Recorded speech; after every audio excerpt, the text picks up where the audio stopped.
이 많은 사람, 동서양에 특히 일본과 미국의 이제 양대 경제의 축이었던 일본과 미국에서 양 시장을 어느 정도 석권했던 사람들, 이러한 사람들, 혹은 많이 공부했다는 사람들이, 득도했다는 사람들이 한 이야기는, 이러한 이야기들을 다 모아보면 그저 시장은 하여튼 잘은 모르지만 하나, 둘, 세 개의 상승 파동을 가지는 것은 확실한가 보다.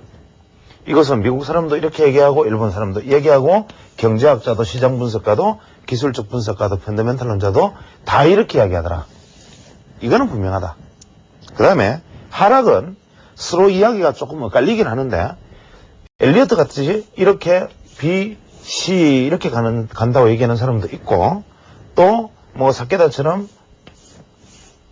세 개의 골을 만든다 말하는 사람도 있고 기자머리처럼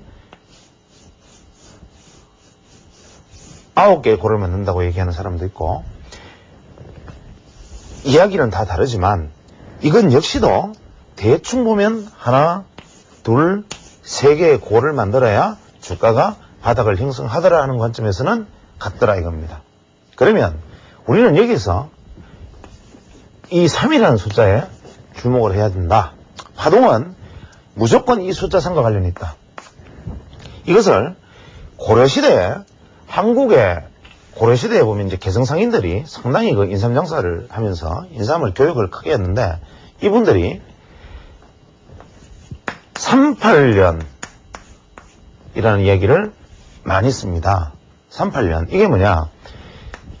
그 책에 보면 38년에 호황이 인삼이 풍년이 오는데 첫 번째, 두 번째, 세 번째 해에 인삼을 심고 풍년이 오고 여덟 번째 해에 풍년이 온다. 이래서 개성시대 개성상인들이 보통 송도상인이라 그러죠. 이분들이 장사를 하실 때 이 3년째 되는 농사와 8년째 되는 농사의 논밭을 매점 매석을 하는 관행이 있었습니다.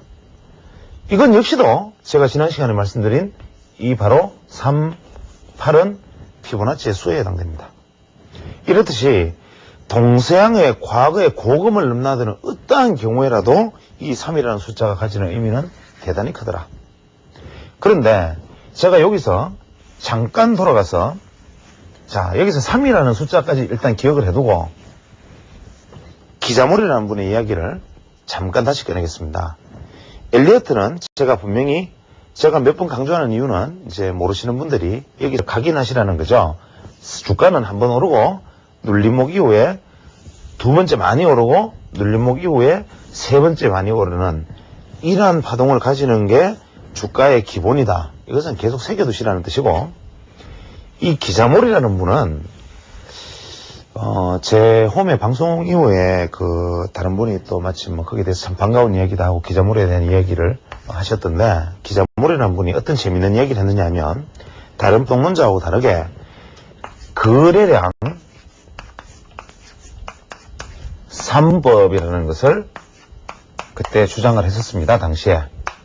한국 시장에 이 책이 번역은 안 돼 있습니다. 그때 일본 서적 가지고 공부를 한 사람들의 지금 어르신들한테서 전해 내려오는 얘기죠. 거래량 3분법인데 이 역시 3분입니다. 3분. 즉 기자몰이의 이론은 너무나 놀랍게도 엘리어트 파동과 완벽하게 같습니다.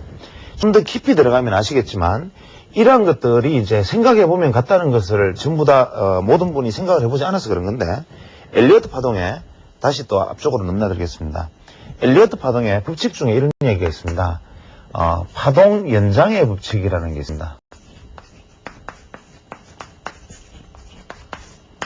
나중에 이제 새로 다룰 내용이지만 엘리어트 파동은 1, 2, 3, 4, 5 다섯 개의 상승 파동으로 구성되고 A, B, C 하락 파동으로 구성되어 있어야 하는데 이 상승 쪽에서 올라가는 파동 중에 1번, 3번, 5번 중에 하나, 둘, 셋 중에 한 개는 연장 파동이 나타난다. 이것이 파동 연장의 법칙입니다. 즉 뭐냐면 1, 2, 3, 4, 5 이렇게 연장이나 3번이 연장이 되든지 혹은 1, 2, 3, 4, 5 이렇게 5번이 연장이 되어버리든지 아니면 1번이 이렇게 연장이 되든지 이 3개 파동 중에 조정 파동은 해당되지 않고 올라가는 파동은 이 파동은 이거나 이거 중에는 지나치게 길어지는 연장 파동이 나타난다. 이런 얘기를 합니다. 그 연장 파동은 어떤 형식으로 구성이 되느냐 하면 원래 엘리어트 파동은 이런 파동을 소파동으로 다시 하나, 둘, 셋, 넷, 다섯 개로 하나, 둘, 셋, 넷, 다섯 개로 나눌 수 있는데 이 소파동 안에서 다시 5개의 소파동이 잘게 나누어지는 연장이 나타난다 이 뜻입니다. 이게 초보자들이 이해하기가 좀 어려우실 텐데 엘리어트 파동에 쉽게 말하면 이거는 말이 안 되는 얘기지만 쉽게 설명하자면 이렇게 5개의 파동이 되어야 되는데 이거에 연장되든 이게 연장되든 이게 연장되든 간에 연장된 파동은 5개의 마디를 더 가진다 이 말입니다. 그러면 어떻게 되느냐면 파동의 개수가 하나, 둘, 셋, 넷, 다섯, 여섯, 일곱, 여덟, 9파동이 되어버린다 이거죠. 그러면 엘리어트 파동은 상승 파동이 원래 5개인데 파동 연장의 법칙에 따르면 이 중에 한 개의 파동은 5개가 마디가 더 있다. 그렇게 되면 뭡니까? 총 마디수가 9개가 되는 경우가 많다 이 말입니다. 원래는 기본 5개의 파동 안에서 연장이 되어서 9개의 파동이 되는 경우가 많다. 그러면 너무나 놀랍게도 이 일본 사람 기자모리가 주식시장의 파동은 1, 2, 3, 4, 5, 6, 7, 8, 9 9개의 파동으로 주식시장은 구성된다 이렇게 얘기했는데 엘리어트보다 이 파동의 패턴에 대해서는 한 발 앞서 나간 사람이 아니냐.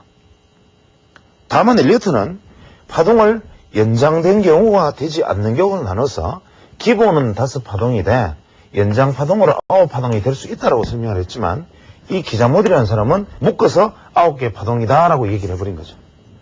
이분이 우리 요즘 주식시장에 쓰는 외색 용어들 있죠. 예를 들어서 뭐 마바라 이게 뭐 4분 5일 된 개미떼 뭐 이런 뜻입니다. 그래서 우리 마바라 군단 그러면 뭐 아주 폐잔병 개미 군단 뭐 이런 뜻이죠. 이런 마바라라는 용어를 이분이 사용하기도 했고 그 다음에 주가 차트를 뭐 괴선 뭐 이런 용어로 주가 차트를 괴선 이런 용어라고 사용을 하기도 하고 뭐 다양한 어떤 요즘 쓰여지는 어떤 용어들을 이분이 만들어내서 아니면 이분의 용어에서 따서 현재 주식시장에서 외색 용어로 받아들여지고 있는 부분이 많습니다. 이분의 이론 중에서 제가 여러분에게 말씀드릴 수 있는 한 가지는 이분의 이론이 9개의 파동으로 구성되어 있고 엘리어트 파동은 5개의 파동으로 구성되어 있는 것 같지만 파동 연장의 법칙에 의해서 이 파동수는 같다, 다르지 않다라고 얘기를 하고 엘리어트보다 어떤 면에서 한 발 더 앞서 나간 건 뭐냐면 이분은 거래량에 주목을 했어요.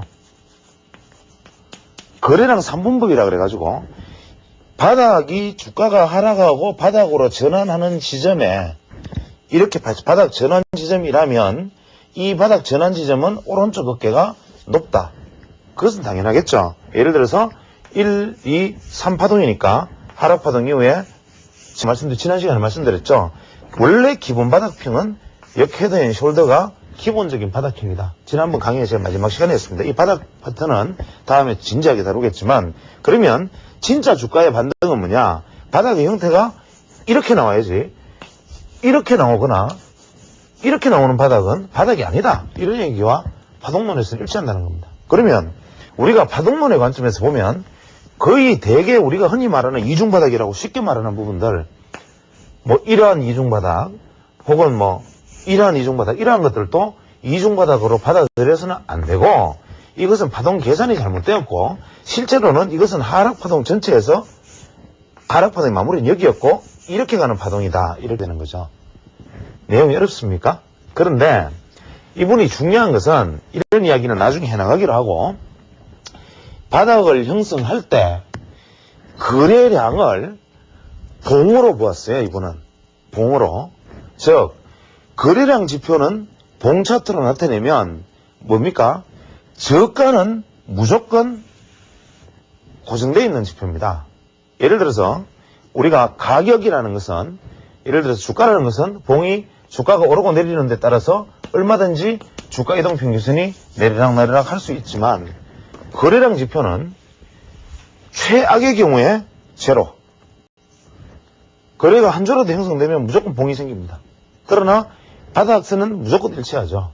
그래서 거래량 지표는 바닥선이 일치하기 때문에 여기에서 일어나는 거래량이 변화해서 거래량 봉으로 추세선의 개념을 더했습니다. 즉 조금 어려운 내용이 될지 모르겠지만 자세히 보면 그렇게 어렵진 않을 겁니다. 봉이 예를 들어서 거래량 봉을 이렇게 만들었다. 또 그 다음날 거래량이 이렇게 형성됐고 그 다음날 거래량이 이렇게 그 다음날 이렇게 이렇게 거래량이 형성되었다고 가정을 하면 이 거래량의 추세선은 이렇게 되는 겁니다. 그렇죠? 그 다음에 이 거래량이 추세선에서 바닥을 보이는 날의 지점에서 바닥을 이 추세를 벗어나는 첫째 날, 즉 바닥 이후에 벗어나는 첫째 날 다음에 거래량 봉이 이 봉을 넘어서고 세 번째 날 이 끝점과 이 끝점 사이에 중간에 존재하는 봉이 들어간다면 무슨 얘기인지 이해를 하시겠습니까? 이 추세의 마지막에 거래 저점을 형성한 다음에 첫 번째 거래봉과 두 번째 거래봉이 증가하고 세 번째 거래봉이 이 봉 사이에서 머무른다면 거래량 3분의 법칙에 의하면 주가의 전환은 확실하다. 이렇게 얘기했습니다. 과연 이러한 사례가 맞는지 각자 차트에서 찾아보시고 한번 연구해 보신 다음에 다음 시간에 같이 질문이 있으면 제가 좀 더 보강을 하도록 하겠습니다.